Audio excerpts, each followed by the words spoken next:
Hello, welcome to Storytime with Aquarium Thoughts. I'm Dave and I will be your storyteller. I'm going to preface this story by telling you that this topic came to me while browsing YouTube.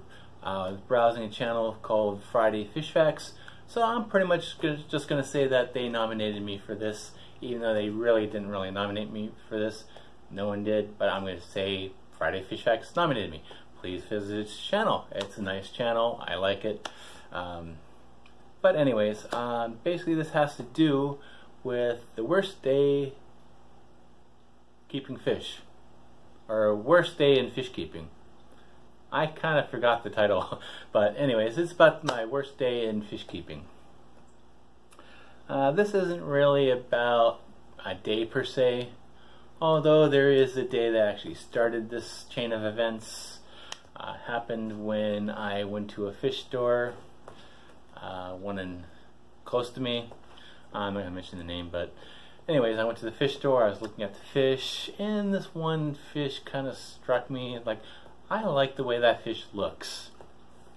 That's how a lot of people get some fish.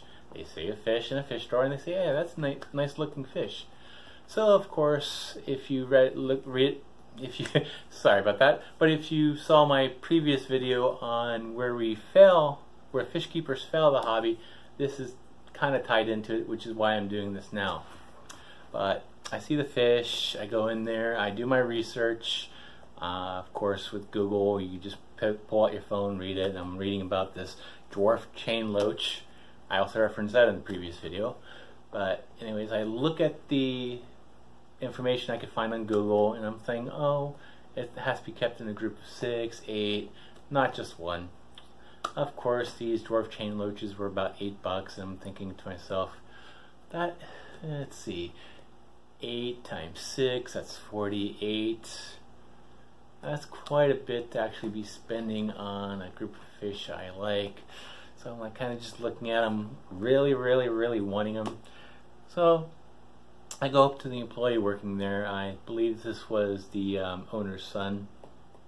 So I go up to him and say, oh, these are nice looking fish.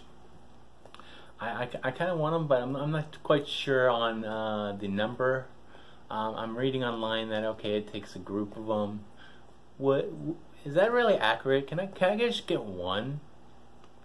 And of course he's thinking, he's like, oh yeah, it'll probably work. Yeah, I can't really guarantee it, but no, it could work. Which of course a lot of things in aquariums is like that. It's like you could have some situations where, oh yeah, that betta will be fine, it'll be perfect, where other cases where another betta wouldn't. A lot of it does depend on the personality of the fish. But anyway, so I buy that fish, take it home, get it acclimated to my tank, put it in there. First day happens, oh, he's swimming fine, he's swimming around happily, and just minding his own business. So I'm like thinking, oh, it's working out fine. Until I find out the next day, I kind of watch my fish, and he's kind of causing problems. He is chasing my cardinal tetras around, my SPI rasboras, but primarily it was the cardinal tetras that he's after, mainly because I think the SPI rasboras were a little bit faster than the cardinal tetras. So he was going after cardinal tetras, nipping the tail fins and so forth. Lo and behold, next thing you know it, I start seeing some cardinal tetras dying. A lot of them start looking in bad health. All started from this dwarf chain loach that I decided to put in there that probably might have worked, but apparently it wasn't.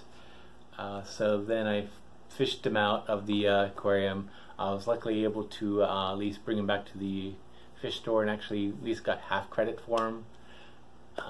Not great. So anyways, the next few weeks after that was where I lost some more fish. And of course the dwarf chain loach wasn't there, but apparently while that dwarf chain loach was in there, it kind of wreaked havoc with the immune systems of the other fish in there. I guess they were stressed out. Next thing you know it, more were dropping, kind of looked like Calaminaris or something like that. But in the end, I lost about probably half my cardinal tetras to disease. Now I'm not really sure if those two situations were connected, but during that whole chain of events I did lose quite a bit of my fish at the time, which of course now I have some more cardinal pictures in there now, but it wasn't a good series of events to begin with. Stay tuned for a little bit. I will tell you another story about another mistake I made in the fish keeping hobby. This happened when I was younger, but stay tuned. I'll be right back. Okay, I'm back. I just need to get some water to rehydrate myself. Kind of having a little sore throat right now as well, but anyways, on to my next kind of story here. I'm kind of combining in the same thing, just because basically this was just a mistake I made, being young and naive and basically not knowing any better. Basically when I was younger, I was probably like 16, 17, I decided to go out with my friend to go just, you know, driving around. We happened upon a fish store and we were looking at the fish, and basically I decided to do what every young naive kid would do and actually bring home a fish. Okay, cool. So I got the aquarium and all that, and next to know it, I'm like, of course I picked the coolest fish I thought at the time was I picked out a couple piranha. Hey, I was young and naive and I thought piranhas were cool. Except I only picked up 2 and I put them into a 20-gallon. Which probably isn't the best kind of solution for them. 2 piranha in a tank, 1 with a messed up jaw. Basically not what you'd really want to keep piranhas in. Nor the amount of schooling that they would probably like as well. So lo and behold, I really didn't take care of that tank because I was young and naive, and I didn't have the time because I was too busy with life outside of my fish life. But that's one thing I kind of regret now, basically just having this fish and not knowing any better to actually take care of them. So that's probably my worst mistake, at least. The other day was probably one of my worst days. But I just want to tell you those 2 stories. I believe it's probably good just to get these out there so we can help others learn. Yes, we have bad days. We make bad mistakes, especially when we're starting out. Back then I probably wasn't really looking into having it as a hobby, just basically to keeping cool fish, but that often is really not the ideal way to go about it. Basically it just ends up in disaster. So that's one reason why I do want to put that out there. So anyone out there is just kind of thinking they want some kind of cool fish to have, like a piranha, you might want to rethink and make sure you actually really want to get into this, because in the long run it's not going to be good for you nor the fish. Since anyways, I guess the way these videos go is I'm supposed to nominate someone. Unfortunately, I'm not really, I wouldn't say, well, let's just say I'm not really good at networking out there. And I hope I don't step on anyone's toes here. But I'm going to nominate a few people without even asking them. If they do this, great. I would love to hear some of these stories as well. I'm sure a lot of people out there would, and that subscribe to them would as well. This one's going to be a long shot. I hope he does it because I love his style. I love the way he does his videos. And he's been pretty much informative. I would just personally like to hear, okay, what was his worst day in fish keeping? And that would be Lucky Smuck's Fish Cave. That's, of course, if he hasn't already done this video. I kind of browsed through his videos. I wasn't able to locate anything. I would really like to hear his worst day in fish keeping stories. A few other ones I would like to hear that I'd like to nominate would probably be a little more, what's the word, realistic maybe.